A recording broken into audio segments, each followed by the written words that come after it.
ઉનાળાના દિવસો ચાલુ થઈ ગયા છે અને દિન પ્રતિદિન ગરમી વધતી જાય છે.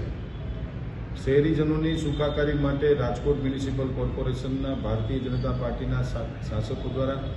રાજકોટના સેન્ટ્રલ ઝોન, ઈસ્ટ ઝોન અને વેસ્ટ ઝોનની અંદર જે મુખ્ય કચેરીઓ છે ત્યાં આધાર કેન્દ્રની અંદર લોકોને તડકામાં ઊભું ન રહેવું પડે એના માટે એક પરમેનન્ટ સ્ટ્રક્ચર ઊભું કરવામાં આવ્યું છે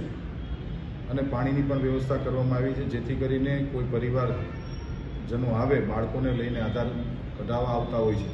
છે એને તકલીફ ન પડે એના માટેની આખી આ મહાનગરપાલિકા દ્વારા વ્યવસ્થા અમે લોકોએ પરમેનન્ટ સ્ટ્રક્ચર દ્વારા ઊભી કરવામાં આવી છે. મંડપ અને ખુરશી, એર કુલર, પંખા આ બધું રાખતા હતા, પરંતુ હવે પરમેનન્ટ સ્ટ્રક્ચર ઊભું કરીએ છીએ,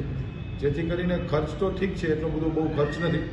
પણ 365 દિવસ 12 મહિના સુધી આ પરમેનન્ટ સ્ટ્રક્ચર ઊભું કરવાનો અમારો એકમાત્ર ધ્યેય એ છે કે લોકોને કોઈ મુશ્કેલી ન પડે એના માટેની આખી આ વ્યવસ્થા અમે ગોઠવી છે. આધાર કાર્ડની કામગીરી 18 વોર્ડમાં પણ શરૂ કરવામાં આવી છે, કેવો રિસ્પોન્સ છે? ખૂબ સારો રિસ્પોન્સ મળી રહ્યો છે. 3 ઝોનની અંદર જે લોડ હતો વધારે, જે લોકોની લાઈનો સેન્ટ્રલ ઝોનમાં કોર્પોરેશનની કચેરીની બહાર ઊભા રહેતા, એવા